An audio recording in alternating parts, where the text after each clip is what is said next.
Hello everyone, welcome to Teach Guru platform. So today we will discuss about STET TGT science जो कि हमारा 2023 में हुआ था. इसको हम सॉल्व करेंगे. इसमें जो है हम सभी जानते हैं टीजीटी जो है ये लेवल 2 का पेपर होता है. अब साइंस में फिजिक्स केमिस्ट्री और बायो तीनों ही सेक्शन रहते हैं वैसे तो, लेकिन आज की वीडियो में बायो के क्वेश्चंस पे मेनली हमारा फोकस रहेगा. और इसके अलावा अगर आप किसी भी टीजीटी साइंस के लिए प्रिपेयर कर रहे हैं, चाहे आप केवीएस के लिए प्रिपेयर करते हैं या फिर आप एनवीएस के लिए प्रिपेयर करते हैं या फिर ईएमआरएस के लिए, डी ट्रिपल एस बी या फिर किसी भी स्टेट लेवल के टीजीटी के लिए प्रिपेयर करते हैं, कोई भी टेट है तो उसके लिए जो है आप ये टीच गुरु नाम की जो एप्लीकेशन है इसको डाउनलोड कर लीजिएगा. इसमें जो है आपको क्या क्या मिलेगा, सिलेबस कंप्लीट मिल जाएगा, कंप्लीट वीडियो लेक्चर्स के फॉर्म में आपको मिल जाएगा और 9th से लेकर 12th क्लास तक का जो पूरा सिलेबस है वो कवर हो जाएगा. फिजिक्स केमिस्ट्री और बायो के इंडिविजुअल कोर्सेज आपके लिए अवेलेबल रहेंगे और इसमें जो है 3000 प्लस क्वेश्चंस की जो टेस्ट सीरीज है वो आपको मिल जाएगी. पीवाईक्यू सॉल्यूशन कंप्लीट आपको मिलेगा और मेंटरशिप भी अवेलेबल होगी. और इसके लिए जो है आपको चॉइस रहेगी, चाहे आप इसको 3 मंथ्स के लिए ले सकते हैं, 6 मंथ के लिए ले सकते हैं या फिर आप इसको 1 ईयर के लिए भी ले सकते हैं. और इसके अलावा अगर आपको कोई और भी इसके बारे में जानकारी चाहिए तो आप इस कॉन्टेक्ट नंबर पे कॉल कर लीजिएगा. तो फर्स्ट क्वेश्चन है हमारा, बायोल्यूमिनेसेंस अकर्स इन. बायोल्यूमिनेसेंस किसमें होती है? अब बायोल्यूमिनेसेंस का मीनिंग होता है कि जो खुद से ही लाइट एमिट आउट करे. मीन्स कोई ऑर्गेनिज्म है जो खुद से ही लाइट एमिट आउट करता है, तो ऐसा कौन सा ऑर्गेनिज्म है? अब ये सिलेंट्रेटा, टीनोफोरा, पोरिफेरा ये सब क्या है? इन सबको हम फाइलम बोलते हैं. ये क्वेश्चन जो है हमें 11th क्लास का chapter 4 that is animal kingdom, वहां से बिलोंग करता है. ठीक है, चैप्टर 4 है एनिमल किंगडम, उससे क्वेश्चन जो है गिवन है. अब सिलेंट्रेटा और टीनोफोरा ये दोनों ही लाइट एमिट आउट करते हैं, लेकिन जो पोरिफेरा है, पोरिफेरा में स्पंज आते हैं. स्पंज हो गया, यूस्पोंजिया हो गया, ये जो और इसके जो एग्जांपल्स हैं ये कोई लाइट एमिट आउट नहीं करते. अब पोरिफेरा इसमें भी और पोरिफेरा इसमें भी है, तो ये जो दोनों है वो इनकरेक्ट हो जाएंगे. और fourth option, all options are right, ये भी हमारा इनकरेक्ट हो जाएगा, क्योंकि सेकंड और थर्ड जब इनकरेक्ट है तो ऑल ऑप्शन राइट कैसे हो सकते हैं. इसलिए फर्स्ट जो हमारा ऑप्शन है वो करेक्ट होता है. इसके जो ऑर्गेनिज्म होंगे सिलेंट्रेटा में और टीनोफोरा में जो एनिमल्स आएंगे वो खुद से लाइट एमिट आउट कर सकते हैं. फिर नेक्स्ट क्वेश्चन है, lichens are very good pollution indicator, they are made up of. अब जो लाइकन्स है ये पॉल्यूशन इंडिकेटर है, मतलब जहां पे लाइकन होगा वहां पॉल्यूशन नहीं होगा. ठीक है, या जहां पॉल्यूशन नहीं है वहां लाइकन्स होंगे, कुछ भी हम कह सकते हैं. ये पॉल्यूशन इंडिकेटर है. They are made up of prions and algae. क्या ये प्रायंस और एल्गी से मिलके बनते हैं? प्रायंस क्या होता है? प्रायंस होता है इन्फेक्टेड प्रोटीन्स. ठीक है, जो कि मिसफॉल्डेड प्रोटीन्स से बनते हैं, उसको हम प्रायंस बोलते हैं और ये हमारे लिए हार्मफुल होते हैं. फंजाई और प्रायंस, प्रायंस इसमें भी आ गया तो ये भी इनकरेक्ट हो जाएगा और ये भी इनकरेक्ट हो जाएगा. ठीक है, थर्ड है फाइकोबिएंट एंड माइकोबिएंट. फाइकोबिएंट का मीनिंग होता है स्टडी ऑफ एल्गी और माइकोबिएंट होता है fungi, study of fungi. Mycology और फाइकोलॉजी, सॉरी. ठीक है, फाइकोबिएंट में एल्गी आएंगे, माइकोबिएंट में फंजाई आएगा. एल्गी अगर हम बोले स्टडी ऑफ एल्गी तो फाइकोलॉजी और स्टडी ऑफ फंजाई माइकोलॉजी. ठीक है, तो यहाँ पे थर्ड ऑप्शन जो है हमारा करेक्ट हो जाएगा, क्योंकि एल्गी और फंजाई दोनों का एसोसिएशन होता है, दोनों साथ में कंबाइन करके जो है लाइकन्स बनाती हैं. इनके एसोसिएशन को ही हम क्या बोलते हैं? लाइकन्स बोलते हैं. और प्रायंस और यूग्लिनोइड्स, यहाँ भी प्रायंस आ गया तो ये भी इनकरेक्ट हो जाएगा. तो third option will be correct. Gibbon's proboscis monkey and rhinoceros found in which of the following sub-region of the Oriental zoogeographical region. अब ये जो गिबन्स है और प्रोबोस्किस मंकी है ये और राइनोसिरोस, ये तीनों के तीनों जो है कौन से रीजन में हमें मिलते हैं? ठीक है, जू जियोग्राफिकल रीजन, ऐसे कौन से जियोग्राफिकल रीजन में हमें मिलते हैं? जू जियोग्राफिकल रीजन में. तो ये हमें मिलते हैं इंडियन सब रीजन में या फिर सिलोनियन सब रीजन में या फिर इंडो चाइना सब रीजन में या फिर इंडो मैलियन रीजन में, सब रीजन में. तो अगर हम गिबन्स की बात करें तो गिबन्स हमें यहाँ पे मिलते हैं इंडो चाइना सब रीजन में. बट हमें ऐसा ऑप्शन चूज करना है जहाँ पे गिबन्स भी है, प्रोबोस्किस मंकी भी है और राइनोसिरोस भी है. ठीक है, ये जो मंकी सिमिलर होते हैं बट थोड़ा इनकी बॉडी में जो है फर्क होता है, बॉडी इनकी जो मॉर्फोलॉजी है उसमें थोड़ा सा चेंज होता है.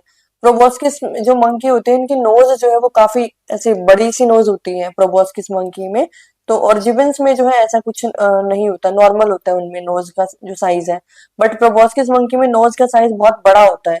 ठीक है, तो ये तीनों ही हमें कहाँ मिलते हैं, ये मिलते हैं हमें इंडो मलियन सब रीजन में। फोर्थ ऑप्शन हमारा यहाँ पे करेक्ट हो जाता है। The chief producer in oceans are. अब ओशियन का मतलब हो गया एक्वेटिक एरिया। अगर हमने एक्वेटिक एरिया की फूड चेन के बारे में डिस्कस करें तो यहाँ पे सबसे पहले आता है फाइटोप्लैंक्टन, और फाइटोप्लैंक्टन के बाद आता है जू प्लैंक्टन।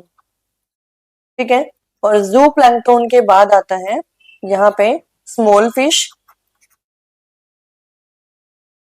फिर जो है वेल, या फिर कोई और दूसरा ऑर्गेनिज्म जो कि इनके ऊपर फीडिंग कर सके। अगर हम एक्वेटिक फूड चेन की बात करें तो प्रोड्यूसर लेवल पे होता है फाइटोप्लैंक्टन। ठीक है, जो सबसे ज्यादा प्रोड्यूस करता है। और ये होता है कंज्यूमर लेवल पे। जू प्लैंक्टन जो है फाइटोप्लैंक्टन के ऊपर फीडिंग करता है, यानी उनको खाता है। और स्मॉल फिश जू प्लैंक्टन को खाती है, यानी जू प्लैंक्टन का साइज बड़ा हो गया और फाइटोप्लैंक्टन का साइज छोटा हो गया। और फाइटोप्लैंक्टन जो है वो दो तरह के होते हैं। ठीक है, एक होता है डाइनोफ्लैजिलेट और एक होता है डाइएटम्स। लेकिन इन दोनों में से भी ज्यादा अमाउंट में जो मिलता है, जो ज्यादा मीन्स चीफ प्रोड्यूसर कौन सा है, तो वो होगा यहाँ पे हमारा डाइएटम्स। ठीक है, और प्लैंकटन जो है हम इनको ही बोलते हैं जू प्लैंकटन, फाइटोप्लैंक्टन, ये हो गया प्लैंकटन्स। तो यहाँ हमारा सेकंड जो ऑप्शन है डाइएटम्स, ये करेक्ट हो जाता है। चीफ प्रोड्यूसर होते हैं ये ओशियंस के अंदर। The wall of alimentary canal possesses four layers. Which of the following is the correct sequence from outside to inside? अब अगर एलिमेंट्री कैनाल की बात करें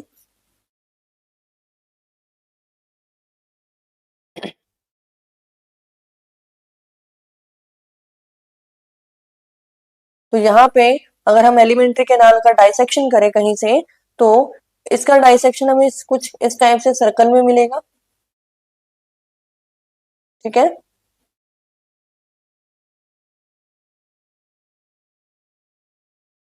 अगर हम इसका डाइसेक्शन करें, ट्रांसवर्स सेक्शन हम इसका देखें, तो हमें जो है इसमें फोर लेयर्स देखने को मिल जाती है। ठीक है, ये होगी फर्स्ट लेयर, ये होगी सेकंड लेयर, ये होगी थर्ड लेयर और ये होगी फोर्थ लेयर। तो हमें देखना क्या है, इसमें आउटसाइड से लेके इनसाइड, बाहर से अंदर की तरफ जाना है। ठीक है, अब बाहर वाली का नाम क्या है, ये सबसे बाहर जो है इसका नाम क्या है, इसका नाम म्यूकोसा मस्कुलरिस, सब म्यूकोसा या फिर सिरोसा। ठीक है, सिरोसा मस्कुलरिस या फिर सब म्यूकोसा म्यूकोसा, सब म्यूकोसा म्यूकोसा मस्कुलरिस सिरोसा, या फिर म्यूकोसा सब म्यूकोसा और मस्कुलरिस और सिरोसा। तो यहाँ जो है हमारा ऑप्शन जो करेक्ट होगा वो हो जाएगा,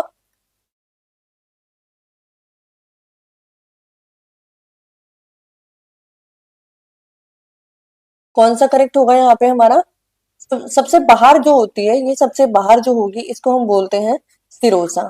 ठीक है, सिरोसा, ये है सिरोसा। फिर सेकंड नंबर पे जो होती है उसको हम बोलते हैं मस्कुलरिस, मस्कुलरिस। और थर्ड पे सब म्यूकोसा। ठीक है, थर्ड पे ये हो जाएगी सब म्यूकोसा, और फोर्थ पे ये हो जाएगी म्यूकोसा, ये जो सबसे अंदर वाली है ये हो जाएगी हमारी सिरोसा। ठीक है, सिरोसा, सॉरी म्यूकोसा। ठीक है, म्यूकोसा। सिरोसा तो बाहर वाली है ना, सिरोसा सबसे बाहर, फिर मस्कुलरिस सेकंड नंबर पे, थर्ड पे जो है ये हो जाएगी सब म्यूकोसा, और फोर्थ पे हो जाएगी म्यूकोसा। ठीक है, ये चार जो है लेयर्स हैं, जो कि अरेंजमेंट अगर हम अगर क्वेश्चन थोड़ा सा चेंज करके दे दे, इनसाइड टू आउटसाइड पूछे, तब आंसर क्या होगा, तब आंसर हमारा यहाँ पे चेंज हो जाएगा, म्यूकोसा सब म्यूकोसा मस्कुलरिस, आंसर ये हो जाएगा फोर्थ। ठीक है, ये देखो पहले म्यूकोसा, म्यूकोसा फर्स्ट पे है, फिर सब म्यूकोसा यहाँ आ जाएगा, ये सब म्यूकोसा सेकंड इधर आ जाएगा, फिर मस्कुलरिस थर्ड पे आ जाएगा, और सिरोसा जो है वो इधर आ जाएगा फोर्थ पे। बट क्वेश्चन हमें आउटसाइड टू इनसाइड कहा है ना, बाहर से अंदर की तरफ जाना है, तो सबसे बाहर जो है वो सिरोसा होती है। सबसे बाहर कौन सी होगी, सिरोसा। सेकंड नंबर पे मस्कुलरिस। तो इसके अकॉर्डिंग क्वेश्चन जो है हमारा ये सेकंड ऑप्शन इसका बिल्कुल करेक्ट हो जाता है। Next question, in the entire process of glycolysis, 4-phosphorylation occurs into of following step: 1,3 diphosphoglyceric acid, 2,3 phosphoglyceric acid. अब यहाँ पे दो पोजीशन पे फॉस्फेट लगा हुआ है और ये थर्ड फॉस्फोग्लिसरेट, तो एक फॉस्फेट निकल जाता है, तो यहाँ क्या होता है, डीफॉस्फोरिलेशन होता है। ठीक है। और फॉस्फोइनोल पायरुविक एसिड से जब पायरुविक एसिड बनता है तो यहाँ पे भी क्या होता है, यहाँ भी डीफॉस्फोरिलेशन होता है, यानी इन दोनों में जो है एटीपी फॉर्मेशन होती है। इसमें भी एटीपी बनता है और इसमें भी एटीपी बनता है। लेकिन जब 2-फॉस्फोग्लिसरिक एसिड से फॉस्फोइनोल पायरुविक एसिड बनता है तो यहाँ पे क्या होगा, यहाँ क्या होता है, ये 2-फॉस्फोग्लिसरिक एसिड है और ये फॉस्फोइनोल पायरुविक एसिड है, तो यहाँ पे H2 रिमूव होता है, यानी कि डिहाइड्रेशन होती है। और जब 3-फॉस्फोग्लिसरिक एसिड से 2-फॉस्फोग्लिसरिक एसिड बनता है तो थर्ड पोजीशन से फॉस्फेट हटके सेकंड पोजीशन पे आ जाएगा, थर्ड से हट जाएगा, सेकंड पोजीशन पे जो फॉस्फेट है वो अटैच हो जाएगा, तो यहाँ पे शिफ्टिंग होती है फॉस्फेट की। ठीक है। तो ये जो है शिफ्टिंग होगी, थर्ड से सेकंड पे आ जाएगा फॉस्फेट। तो ये फर्स्ट ऑप्शन और सेकंड ऑप्शन दोनों ही हमारे ठीक है, डीफॉस्फोरिलेशन होता है। फॉस्फोरिलेशन जो है 4 टाइम्स होता है, 2 बार तो एटीपी यूज होगी और 2 बार एटीपी बनती है, यानी 2 प्रिपरेटरी स्टेज में होती है जब फॉस्फोरिलेशन होगा, और 2 जो है जो हमारा रिजल्टिंग फेज होता है जब हमें एटीपी मिलती है, तो 2 बार तब होता है। फर्स्ट और सेकंड ऑप्शन हमारा यहाँ पे बिल्कुल सही हो जाएगा। Match the mixture given in column 1 with their methods of separation given in column 2। अब ये जो क्वेश्चन है ये क्लास 6 का क्वेश्चन है। क्लास 6 में चैप्टर है जिसमें हम जो चीजें हैं उनको सेपरेट करते हैं और मेथड्स बताते हैं बच्चों को कि कौन से मेथड से हम किस चीज को सेपरेट कर सकते हैं। अब अगर ऑयल और वाटर को मिक्स किया जाए तो हम कैसे इसको अलग करेंगे, कुछ देर के लिए रख देंगे, उससे क्या होगा, उनकी डेंसिटी के अकॉर्डिंग वो जो है सेपरेट हो जाएंगे, और हम डिकेंटेशन मेथड से इसको दूसरे बर्तन में किसी में निकाल लेंगे, तो ये हो जाएगा डिकेंटेशन। ठीक है। आयरन मिक्स है फ्लोर के साथ, तो मैग्नेट से उसको सेपरेट कर लेंगे, मैग्नेटिक सेपरेशन हो जाएगा। सॉल्ट मिक्स विद वाटर, अगर सॉल्ट मिक्स है वाटर में तो हम उसको जब गर्म करते हैं वेपर्स बन के उड़ जाएगा वाटर, और सॉल्ट बचेगा तो सॉल्ट इवेपोरेशन से हो जाएगा ये अलग। ठीक है, ये इसके लिए हो गया। Kidney beans mix with rice flour, अगर राइस फ्लोर के साथ किडनी बीन्स है तो उसको हम जो है सीविंग मेथड से सेपरेट कर सकते हैं, यानी कि छान लेंगे हम उसको। ठीक है। तो यहाँ पे फर्स्ट का सेकंड, सेकंड का थर्ड और थर्ड का फोर्थ, ये ऑप्शन हमारा यहाँ पे करेक्ट हो जाएगा। The scientist who first explained that cells divide and new cells are formed from pre-existing cell is, मतलब पुरानी सेल से नई सेल बनी है, फॉर्म्ड प्री एग्जिस्टिंग सेल। कौन से ऐसे साइंटिस्ट है जिसने ये बताया कि नई सेल बनती है पुरानी सेल से? अब ये जो वॉल्टर फ्लेमिंग है, इन्होंने माइटोसिस के बारे में बताया था। ठीक है, माइटोसिस जो कि इक्वेशनल डिवीजन होती है, जब सेल डिवाइड करती है एक सेल से दूसरी सेल बनती है तो इक्वेशनल डिवीजन, अगर इसमें क्रोमोसोम 46 है तो इसमें भी 46 होंगे, इसमें भी 46 होंगे, तो ये इक्वेशनल डिवीजन है, ये माइटोसिस होती है। अगर हम बात करें मियोसिस की तो उसमें हाफ नंबर ऑफ क्रोमोसोम होते हैं। ठीक है, हाफ हाफ हो जाएंगे, जो कि रिप्रोडक्शन के टाइम पे होती है, हाफ हाफ जो क्रोमोसोम्स है वो सेपरेट हो जाते हैं, जैसे 23 अलग 23 अलग। ठीक है, ये होगी माइटोसिस और ये होगी मियोसिस। वॉल्टर फ्लेमिंग ने इक्वेशनल डिवीजन के बारे में बताया था जो कि माइटोसिस होती है, और इसको हम बोलते हैं रिडक्शनल डिवीजन। फिर है रुडोल्फ विर्काउ, इसने जो है ये बताया कि जो नई सेल है वो बनती है पुरानी सेल से। ठीक है, इसने लेटिन लैंग्वेज में कुछ कहा, लेटिन भाषा में इसने कहा ओमनी सेलुला ई सेलुला, लेटिन वर्ड्स में, जिसका मतलब होता है कि जो प्री एग्जिस्टिंग सेल है उससे ही नई सेल बनेगी। तो ये जो आंसर है यहाँ पे हमारा सही है। रॉबर्ट हुक ने बताया था सेल के बारे में कि सेल नाम की कोई चीज होती है, सेल से ही हमारी बॉडी बनी है।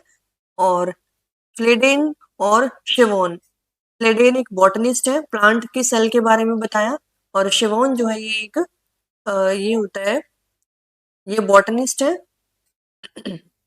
मीन्स इसने प्लांट के बारे में बताया और इसने जो है एनिमल्स के बारे में बताया। तो इसने जो सेल को देखा वो देखा इसने कहाँ पे, आनियन सेल में, ठीक है। फर्स्ट टाइम जो प्लांट के बारे में डिस्कस किया था, प्लांट सेल के बारे में, वो श्लेडेन ने किया था। और शिवोन ने इसने चिक सेल्स में जो है शिवोन ने बताया था कि सेल्स होती हैं। तो इन दोनों ने मिलके क्या दिया, सेल थ्योरी दी थी दोनों ने मिलके। तो सेल थ्योरी के बारे में अगर डिस्कस होता है तो सेल थ्योरी दी थी श्लेडेन और शिवोन ने। अकॉर्डिंग टू क्वेश्चन हमारा यहाँ पे सेकंड आंसर जो है वो करेक्ट हो जाता है। Which one of these phylum possess closed circulatory system, इन चारों में से क्लोज्ड सर्कुलेटरी सिस्टम किसके पास होता है, ठीक है। क्लोज्ड सर्कुलेटरी सिस्टम जो है वो किस में होगा, एनालिडा में, आर्थ्रोपोडा में, मोलस्का में या फिर इकाइनोडर्मेटा में। एनालिडा जो है,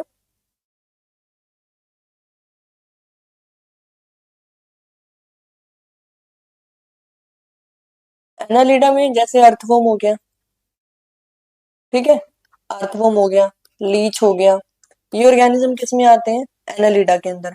बटरफ्लाई है, मॉस्किटो है, हाउस फ्लाई है, वो सब किस में आएंगे, अर्थ्रोपोडा में आएंगे। स्नेल किस में आएगा, मोलस्का में आएगा। स्टारफिश किस में आएगी, इकाइनोडर्मेटा में आएगी, जो है स्टार की तरह होती है ना, कुछ इस टाइप से। तो ये किस में आती है, ये इकाइनोडर्मेटा में आती है। जो इस टाइप से स्नेल होता है वो किस में आएगा, मोलस्का में आएगा। बटरफ्लाई सब किस में आएंगे, अर्थ्रोपोडा में आएंगे। तो अब तो आप बता सकते हैं ना, सर्कुलेटरी सिस्टम किस में होता है, क्लोज्ड, मतलब जिसमें आर्टरीज और वेन सब कुछ प्रॉपर होता है, ठीक है। तो वो किस में होगा, एनालिडा के अंदर होता है, एनालिडा में। आर्थ्रोपोडा, बटरफ्लाई में या फिर मॉस्किटो में, इन सब में कहाँ क्लोज्ड सर्कुलेटरी सिस्टम होगा, इनमें कहाँ आर्टरीज और वेन्स होती है। मोलस्का में भी नहीं होता और स्टारफिश में भी नहीं, ये सिर्फ किस में होगा, एनालिडा के अंदर। Which of the following set of fishes are edible, इनमें से कौन सी फिश है जो एडिबल है, खाई जा सकती है। Catla, rohu, hilsa, pomfret, prawn, sardines, lobster and rohu. Prawn यहाँ पे फिश नहीं है, प्रॉन यहाँ पे फिश नहीं है। लॉबस्टर, क्रैब भी फिश नहीं होता, ठीक है। और रोहू, यहाँ पे लॉबस्टर, ये भी फिश नहीं है। और ये नीचे जो है दिया है क्रैब, तो ये भी यहाँ पे फिश नहीं है। तो आंसर हमारा क्या हो जाता है, first option will be correct. ये जो प्रॉन है, ये और ये जो क्रैब है, इनकी बॉडी हार्ड होती है, ठीक है। ये क्रस्टेशियंस में आते हैं, क्रस्टेशियंस में आते हैं, फिश नहीं होती है, क्रस्टेशियंस होते हैं। तो इसलिए इनकी बॉडी जो बाहर से हार्ड होती है, बाहर से हार्ड होती है, अंदर से सॉफ्ट। प्रॉन्स हो गया और ये क्रैब हो गया, तो ये सब क्रस्टेशियन में आएंगे। तो इसलिए फर्स्ट ऑप्शन हमारा यहाँ पे करेक्ट हो जाएगा। What are the primary lymphoid organ, primary lymphoid organs और secondary lymphoid organ. Primary lymphoid organs कौन से होते हैं, जिनमें हमारी आरबीसी बनती है, डब्ल्यूबीसी बनती है, ठीक है, प्लेटलेट्स बनती हैं। तो बनती है और मेच्योर होती है, तो ये होती है हमारी स्प्लीन, लिम्फ नोड्स, टॉन्सिल या फिर पेयर्स पैचेस, बोन मैरो या फिर थाइमस, थाइमस या फिर अपेंडिक्स, ठीक है। तो इसके लिए जो हमारा करेक्ट आंसर है प्राइमरी के लिए, वो होता है bone marrow and thymus. Bone marrow में हमारी जो डब्ल्यूबीसी है, व्हाइट ब्लड सेल्स होती है, वो बनती भी है और मेच्योर होती है। और फिर उसके बाद मेच्योर होने के बाद वो कहाँ पहुंचते हैं, स्प्लीन में, लिम्फ नोड्स में, पियर्स पैचेस में। पियर्स पैचेस क्या है, जैसे इंटेस्टाइन के अंदर की जो ये वॉल होती है ना, उस वॉल पे जो पैचेस होते हैं उसको हम बोलते हैं पियर्स पैचेस, ठीक है। टॉन्सिल हमारे गले के अंदर, थाइमस चेस्ट रीजन में, जिससे जो हमारे इम्यूनिटी को डिफाइन करती है। जैसे जैसे बच्चा बड़ा होता है तो थाइमस का साइज छोटा होता चला जाता है, ठीक है। अपेंडिक्स हो गया, ये सब हमारे किस में आएंगे, सेकेंडरी लिम्फोइड ऑर्गन में आएंगे। प्राइमरी में दो ही होते हैं, बोन मैरो और थाइमस। तो third answer will be correct, third option will be correct. When glomerular filtration rate falls, which of the following hormone is released to stimulate glomerular blood flow? जब GFR rate कम होता है तो क्या release होगा, ठीक है, कौन सा हार्मोन रिलीज होगा। अब ये GFR क्या है, GFR आर। जीएफआर होता है किडनी के अंदर, ठीक है। किडनी में नेफ्रॉन की जब हम बात करते हैं, नेफ्रॉन का स्ट्रक्चर कुछ ऐसा ऐसा होता है, ठीक है। अब यहाँ पे कुछ वेसल्स आती है और वो जो है ब्लड वेसल्स, ब्लड को इस हेनले लूप के चारों तरफ जो है इसका नेटवर्क बना होता है, और उसमें जो ब्लड में जितना भी यूरिन होगा या जो भी उसके अंदर यूरिया होगा, वो सब कुछ जो है वो एब्जॉर्ब हो जाता है और फिर वो कलेक्टिंग डक्ट में स्टोर हो जाता है, ठीक है। ब्लड में से मीन्स जो इम्प्योरिटीज होती है वो निकल जाती है सब कुछ। अब ये जो यहाँ पे ये जो ये वाला जो रीजन है, इस रीजन में क्या होता है, एब्जॉर्प्शन होता है ब्लड से, जो भी वेस्ट चीजें हैं वो एब्जॉर्ब होती है। तो ये जो जीएफआर रेट है, इसको हम बोलते हैं कि कितना रेट है। अगर ये कम होना शुरू हो जाए तो जीएफआर रेट को नॉर्मल करने के लिए कौन सा हार्मोन रिलीज होगा, यहाँ की जो सेल्स होती है ना, डिस्टल कन्वोल्यूटेड ट्यूब और डिस्टल कन्वोल्यूटेड ट्यूब, और ये होता है प्रॉक्सिमल कन्वोल्यूटेड ट्यूब, ये वाला प्रॉक्सिमल और ये वाला डिस्टल। तो यहाँ पे कुछ सेल्स होती हैं जो कि रेनिन रिलीज करती हैं, ठीक है। जैसे जैसे रेनिन रिलीज होएगा तो रेनिन का काम क्या है, वैसो कॉन्स्ट्रिक्शन का। वैसो मतलब वेसल्स, वेसल्स का जो डायमीटर है वो कम हो जाएगा। अब एक तो ये वाली सेल है, वेसल है, और एक ये वाली वेसल है। तो इसमें प्रेशर ज्यादा होगा या फिर इसमें प्रेशर ज्यादा होगा? तो प्रेशर ज्यादा किसमें होता है, जिसमें डायमीटर क्या हो, कम हो, ठीक है, जिसमें डायमीटर कम हो। अब जब वैसे कॉन्स्ट्रिक्शन करा दिया रेनिन ने, जब डायमीटर कम हो गया तो प्रेशर क्या हो जाएगा, ज्यादा हो जाएगा। अब अगर पहले जीएफआर रेट कम हो रहा था तो अब वो क्या हो जाएगा, इंक्रीज हो जाएगा, और ये किसकी वजह से होगा, रेनिन की वजह से होगा, ठीक है। तो ब्लड का जो फ्लो है, उस ब्लड फ्लो को मैनेज करने के लिए कौन रिलीज होता है, renin. Which of the following species is critically endangered reptile in India? Endangered zone में कौन है, जो रेप्टाइल भी है? अब ये घड़ियाल दिया है, बंगाल मॉनिटर दिया है, कॉमन स्किंक दिया है, और यहाँ पे लास्ट ऑप्शन है ग्रीन टर्टल, ठीक है, ग्रीन टर्टल। ये तो नहीं होगा ग्रीन टर्टल। कॉमन स्किंक जो है हमारे यहाँ का नहीं है, इंडिया का नहीं है, अमेरिका का होता है ये। अलग अलग कंट्रीज में इसकी स्पीशीज भी देखने को मिलती हैं। ये भी एंडेंजर्ड में है और ये भी एंडेंजर्ड में है, लेकिन ज्यादा कौन है क्रिटिकली एंडेंजर्ड? तो उसके लिए हो जाएगा आंसर हमारा घड़ियाल, ठीक है। अगर बोथ का ऑप्शन भी हमें मिलता तो हम दोनों भी लगा सकते हैं, क्योंकि फर्स्ट पे ये है और सेकंड पे ये है।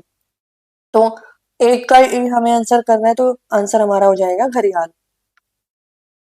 Which one of this is a excitatory neurotransmitter? Neurotransmitter यानी न्यूरॉन से रिलेटेड है। जब हमारे ब्रेन से एक सेल से, ब्रेन की जो सेल्स होती है उसको हम बोलते हैं न्यूरॉन,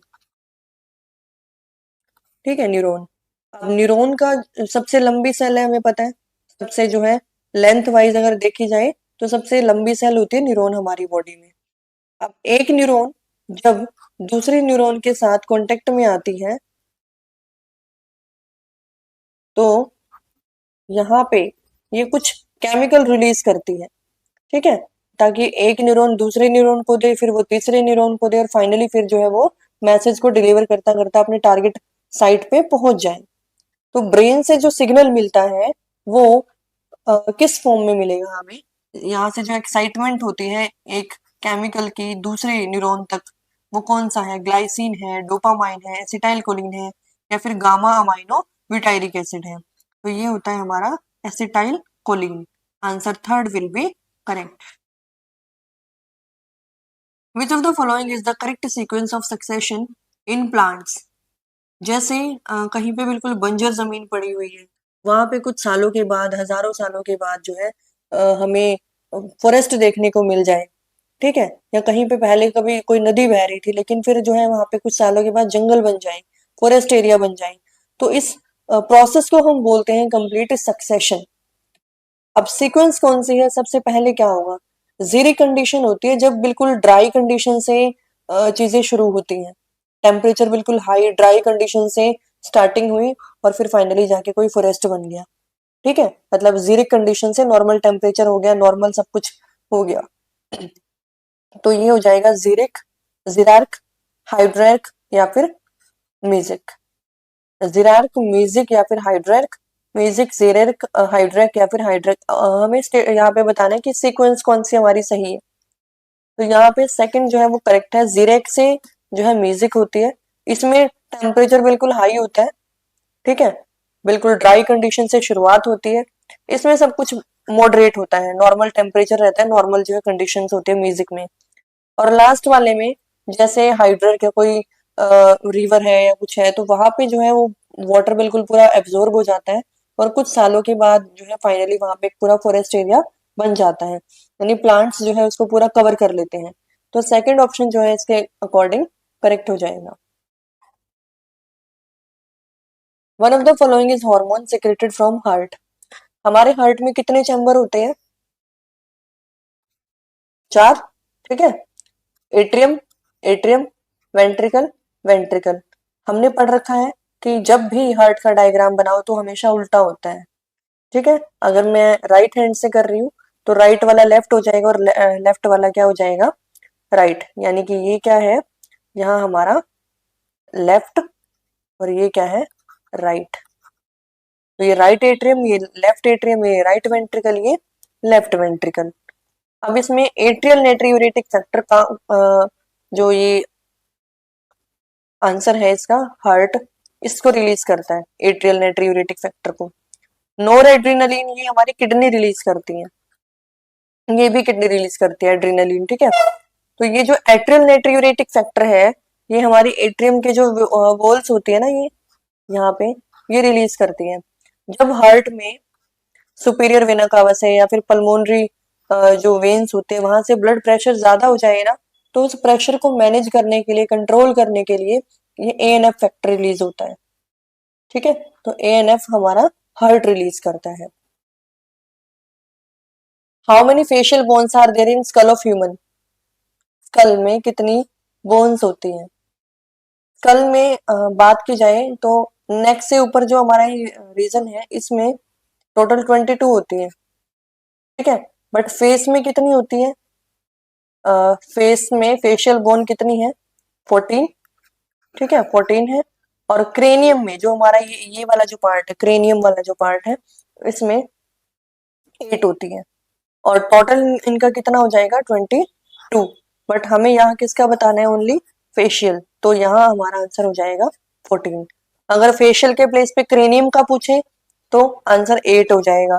फेशियल प्लस क्रेनियल दोनों पूछी जाए तो 22 हो जाएगा, ठीक है। The process of release of sperm from seminiferous tubule is known as. अब ये जो सेमिनिफेरस ट्यूब्यूल है ये क्या होता है? Release of sperm from seminiferous tubule. हमें पता है कि स्पर्म क्या है? मेल गैमेट है, ठीक है, मेल गैमेट है। अब ये मेल गैमेट बनता कहाँ है? ये बनता है टेस्टिस में, ठीक है। ह्यूमन मेल के अंदर जो है टेस्टिस वो पेयर में प्रेजेंट होते हैं, लेफ्ट राइट, ओके। अब दो टेस्टिस होते हैं, एक टेस्टिस के अंदर जो है अलग अलग कंपार्टमेंट्स होते हैं बहुत सारे, 250 कंपार्टमेंट्स के आसपास होते हैं। एक कंपार्टमेंट के अंदर फिर 2 से 3 सेमिनिफेरस ट्यूब्यूल होती है। ये जो ट्यूब्यूल है ये 2 से 3 सेमिनिफेरस ट्यूब्यूल होती है। इन सेमिनिफेरस ट्यूब्यूल के अंदर स्पर्म फॉर्मेशन होती है। और जब ये स्पर्म उनके अंदर बन जाता है, बनने के बाद जब वो बाहर निकलता है तो फिर यहाँ से बाहर निकलने के बाद वो जो है डक्ट्स, बहुत सारी डक्ट्स होती हैं, ये डक्ट्स मिलके फिर जो है कॉमन डक्ट बनाती हैं। जैसे इस टाइप से बहुत सारी डक्ट है, इन्होंने एक कॉमन डक्ट बना ली, ठीक है। ये सारे क्या है, जैसे सेमिनिफेरस ट्यूब्यूल की होगी अलग अलग कंपार्टमेंट्स के, फिर इन सब ने कॉमन मिला लिया, एक एक कॉमन डक्ट बन गई। फिर आगे जो है फर्दर इनकी भी जो है एक कॉमन हो गई, इन्होंने भी कॉमन, ऐसे आगे चल के कॉमन बन गई। तो इस टाइप से जो है फाइनली यहाँ पे एक लास्ट में जो हम बोलते हैं वास्ट डिफरेंस वो बन जाती है। और हमें यहाँ बताना क्या है कि जब सेमनीफेरस ट्यूब्यूल से स्पर्म रिलीज होता है उसको हम क्या कहते हैं? इजैकुलेशन बोलते हैं। जब पेनिस से, पेनिस जो कि मेल रिप्रोडक्टिव ऑर्गन है, उससे मेल रिप्रोडक्टिव जो ऑर्गन है वो टेस्टिस है, लेकिन जो पेनिस है जिसमें सिंगल ओपनिंग होती है, यूरिन भी वहीं से पास आउट होता है और स्पर्म भी वहीं से पास आउट होता है। तो इससे जब स्पर्म रिलीज होता है उसको हम बोलते हैं इजैकुलेशन करना। ठीक है, इजैकुलेशन। स्पर्मेटोजेनेसिस होता है सिंथेसिस ऑफ स्पर्म, मतलब कंप्लीट जो प्रोसेस है स्पर्म बनने का उसको बोलते हैं स्पर्मेटोजेनेसिस।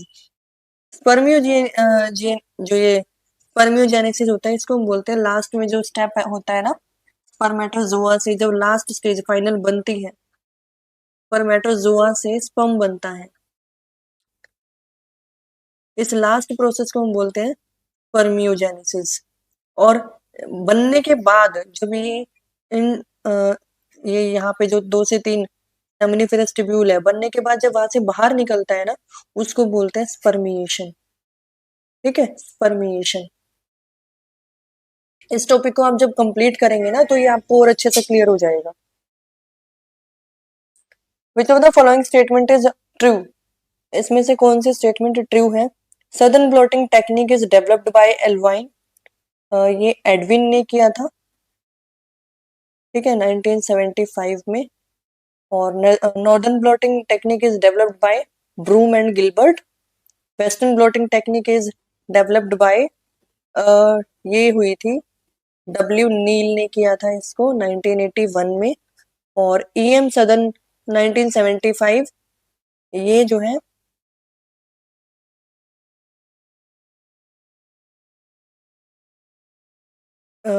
ये जो है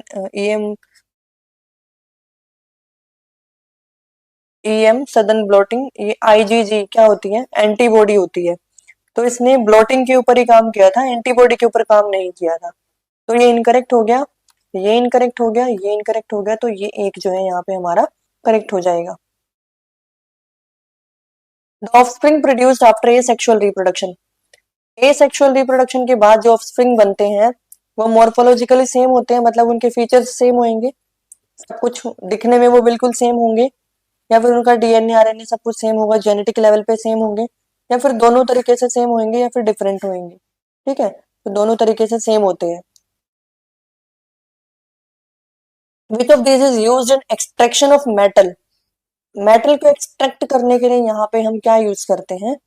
तो ये जो है केमिस्ट्री का क्वेश्चन है वैसे तो शायद, बट ये 8th क्लास में आता है। ठीक है, नेचुरल जो ये होते हैं ना फ्यूल्स होते हैं, तो उसमें ये है, 8th क्लास में है ये। तो को किसका आंसर है? Which of the following statement are correct? कौन से स्टेटमेंट करेक्ट है? House fly have sponging type of mouth part, sponging type होता है, ठीक है।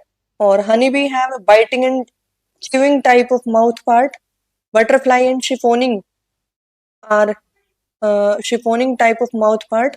ये ठीक है, फर्स्ट ठीक है। इसमें च्यूइंग टाइप और बाइटिंग टाइप हनी बी में ये च्यूइंग वाला नहीं होता, चबाने का कुछ नहीं होता उसके पास। और कॉकरोच में लैपिंग टाइप और च्यूइंग टाइप। तो ये भी इनकरेक्ट है, सही हो जाएगा फर्स्ट और third. So these are the questions जो कि बायो के थे, 2023 में ये आए हुए हैं सभी क्वेश्चंस। आप इनको अगर कर लेते हैं तो आपको जो है आइडिया हो जाएगा कि कैसे पेपर में बायो के क्वेश्चंस आते हैं। और इससे आपको ये भी आइडिया हो गया होगा कि 11th का जो कितना पोर्शन जो है टीजीटी लेवल में आता है, तो आप 11th का जो बायो का सेक्शन है वो इजिली अगर कर पाते हैं तो आप इजिली इसको निकाल पाओगे। तो आई होप वीडियो आपको अच्छी लगी होगी, और अगर आपको वीडियो अच्छी लगी है तो इसे लाइक शेयर सब्सक्राइब जरूर कीजिएगा और चैनल को जरूर सब्सक्राइब कीजिएगा।